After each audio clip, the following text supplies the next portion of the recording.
أهلا وسهلا معي بفيديو جديد. اليوم راح أورجيكم بعض المشتريات بعد ما وصلنا من السفر، بس حبيت أعمل قبل ما يبلش الدوام صينيتين سينابون، واحدة أخذها زوجي معه على شغله وواحدة أنا أخذتها معي. هون بعض المشتريات من التي ام. هاي النوعية من المحارم أنا كتير بحبها للحمام، زائد الدواء الغسيل هذا كتير بحب جيب منه من التي ام. بذور الكتان اللي لونه ذهبي عملت لكم فيه وصفة رائعة جدا، فيكم تشوفوها على القناة. وهي للبانيو، بيجوا عبارة عن هيك بودرة بيعطوا لون وريحة ورغوة كتير حلوين. هاي المعطر كمان للديفيوزر اللي عندي لحتى تعطي هيك ريحة قرفة بالغرفة، كتير حلوة ريحة القرفة بالشتاء. وبعض المشتريات زي الملح جبال القلب، هذا اللي أنا دائما بجيب منه. وبعض الأشياء مثل البيض، مثل الفواكه، كان لازمني كتير فواكه وخضار. حبيت أجرب نوعية هاي من المحارم يعني لما أحتاج عند الضرورة يعني. والكفيتش بويتل هدول أحيانا باخدهم معي، بشتريهم برضو عند الضرورة، يعني لما أكون طالعة مشوار بيضلوا معي بالشنطة بحيث إنه أعطي بنتي إذا حبت يعني.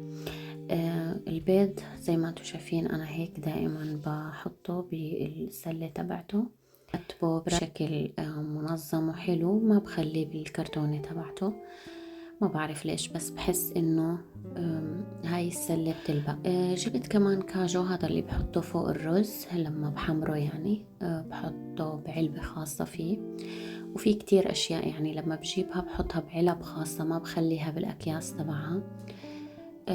وبجيب كميات يعني تكون مناسبة يعني للعلب اللي موجودة عندي. حبيت أورجيكم هاي النوعية من العطور، كتير ريحتها حلوة. اللي عجبني فيها إنها على ريحة بخور، كتير كتير حلوة، بنصحكم تجربوها. نوعية الكريمة الزبدة هاي كريمة الفستق الحلبي، رجعت على الدي ام، حبيت أورجيكم إياها. وفي فيديو بيشرح رأيي فيها بشكل مفصل. جبت كمان من الدي ام هاي النجمة بنحط فيها شمع، كتير حبيتها، لونها ذهبي وكتير حلو. جبت كمان هاي لبنتي بحيث انه اجريها يضلوا دافين وبرضه ما بيزحلقوا، بس ما كتير عجبتني النوعية.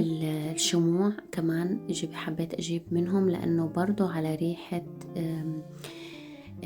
على روايح مشكلة يعني قهوة وما بعرف شو، كتير ريحتهم حلوة، بيعطوا ريحة حلوة. هدول ما بستغني عنهم، الأكياس الورقية لحتى أحط فيهم الصبح ساندويش أو أشياء لللانش بوكس يعني. هدول التنتين حطت لي إياهم بنتي بالعرباية، كانت حبت شكلهم اللي هم الليمون السائل يعني، بس أنا برضو يعني بحتاج هيك شي دائما. برضو ورق زبدة وورق الألومنيوم كمان بحتاجه أحيانا. وهذا نوعية البلسم اللي أنا كتير كتير بحبه من الدي ام، حبيت أورجيكم إياه. 96% منه مواد طبيعية على أفوكادو، وبيعطي نعومة ورطوبة للشعر، رائع جدا بصراحة يعني، وسعره ممتاز يعني. أكتر من هيك الواحد مش بحاجة. طبعا أنا أي شيء قبل ما أحطه بالثلاجة لازم يتعقم ويتغسل. فينا نحط بيكنج باودر أو كربونة يعني الأفضل وننقع الخضار فيها كتير منيح. أنا هيك عملت بالفواكه. طبعا زي ما انتم شايفين، طبعا مش بس بغسله، لازم يتنشف معي قبل ما احطهم بالثلاجة يعني، بغسلهم وبنشفهم بحيث ما يكون في رطوبة، وهيك بتضل عندي الخضار فترة طويلة طويلة طويلة، أبدا ما بيخربوا، أبدا ما بيعفنوا ولا بيعسقلوا ولا أي شيء. هون اللانش بوكس عم بحضره لبنتي، حبيت أعمل لها أشكال بالجبنة. طبعا الباقي ما بكبه، بس يعني حبيت إنه تغيير خفيف باللانش بوكس. حبيت هذا الصحن لأنه في منه معه منه وفيه الغطا، بس بحب حطه بكيس لحتى يضل محكم يعني منيح، لأنه ما كتير بيسكر منيح. بس الحلو إنه كل شي بحطه يعني، العنب لحال، التوت لحال، مشان ما يكونوا مع بعض هيك بعلبة واحدة. هذا الخبز اللي عملت لكم إياه من بذور الكتان، حتلاقوا الوصفة زي ما قلت لكم على القناة.